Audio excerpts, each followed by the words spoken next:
21 गुनी कैसे बढ़ गई, ये समझ में नहीं आता। गणित का साधारण सा विद्यार्थी इस बात को समझ सकता है कि अगर जनसंख्या 3.5 गुनी बढ़ रही है तो गरीबी भी उसी अनुपात में बढ़नी चाहिए। तो 12 करोड़ 15 करोड़ गरीब हो जाते, हम 4.5 करोड़ थे 15 करोड़ हो जाते, लेकिन हम तो 84 करोड़ कहां से हो गए। ये कोई गंभीर बात है। और इस गंभीर बात को जानने की जब हमने कोशिश की तो पता चला कि ये गंभीर बात पैदा हुई है पिछले 62 साल में भारत के राजनीतिक भ्रष्टाचार से। हमारे देश में 62 साल में भ्रष्टाचार 21 गुना बढ़ा है। 1947 में भारत के आंकड़े बताते हैं कि भ्रष्टाचार में जितना धन व्यर्थ होता था, बर्बाद होता था, उससे 21 गुना ज्यादा अब होता है। तब सीधी सी बात समझ में आती है। भ्रष्टाचार माने लूट आपके धन और संपत्ति की। तो अगर आपकी लूट 21 गुनी बढ़ गई है तो गरीबी 21 गुनी बढ़ने ही वाली है।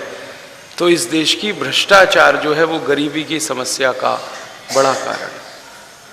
हमारे देश में एक प्रधानमंत्री थे, उनका नाम था राजीव गांधी। आपने उनकी वो बात याद रखी होगी। वो कहा करते थे कि जब मैं किसी गरीब आदमी को विकास के लिए 1 रुपया भेजता हूं दिल्ली से, तो उस आदमी के पास सिर्फ 15 पैसे पहुंचते।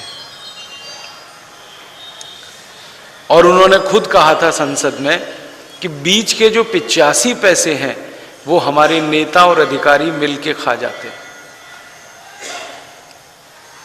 माने विकास के लिए जो धन आवंटित होता है उसका 85% लूट हो जाती है। और ये राजीव गांधी ने कहा था 1984 में। उस समय भ्रष्टाचार कुछ कम था, अब 2009 आ गया। अब तो हमारे देश में भारत सरकार का एक बहुत बड़ा विभाग है जिसको कहते हैं CAG, controller and auditor general of India. उनकी रिपोर्ट कहती है कि अब तो 1 रुपया जब विकास के लिए नीचे भेजा जाता है तो गरीब आदमी तक 7 से 8 पैसा ही पहुंचता है। अब तो हालत और खराब हो गई। आखिरकार ये सारा पैसा जाता कहां है? ये लूट जाता है अधिकारी और नेताओं के द्वारा। फिर लूटने के बाद ये पैसा कहां जाता है? ये विदेशी बैंकों में जमा हो जाता है।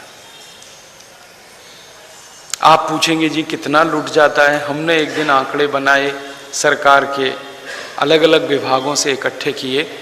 केंद्र सरकार हमसे टैक्स लेती है हर साल। कुछ नाम है उस टैक्स के, जैसे income tax, central excise duty, central sales tax. ऐसे केंद्र सरकार हमसे कुछ टैक्स लेती है।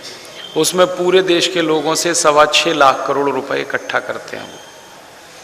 फिर राज्य सरकार टैक्स लेती है, मध्य प्रदेश की सरकार अलग लेती है, पंजाब हरियाणा उत्तर प्रदेश की अलग लेती है।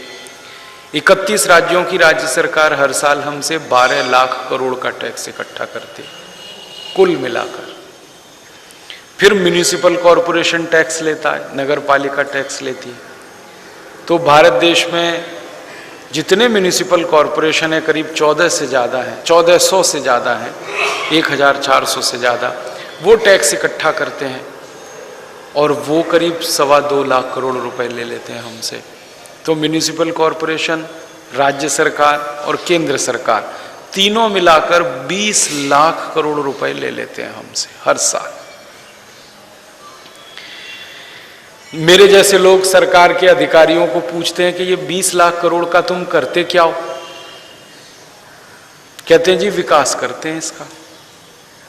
तो 20 लाख करोड़ तो इतनी बड़ी रकम है। एक दिन मैंने इसका हिसाब निकाला था कि इस रकम का अगर हम सरकार को देना बंद कर दें, टैक्स भरना बंद कर दें और ये रकम हम गरीबों में बांट दें तो हर गरीब इस देश में लखपति हो जाता है। एक ही साल में, 2-3 साल की बात नहीं कर रहा हूं, एक ही साल। 20 लाख करोड़ रुपए अगर हम इकट्ठे कर लें आपस में मिलके और सरकार को बीच में से निकाल दें कि भाई तुम जाओ, तुम्हारा काम नहीं, हम कर लेंगे इस काम को, क्योंकि इतनी अकल तो हमको भी है जो उनको है। हम भी वही दाल रोटी खाते हैं जो ये सरकार के अधिकारी खाते हैं। कोई बहुत होशियार तो है नहीं, हमारे ही बीच में से गए हैं।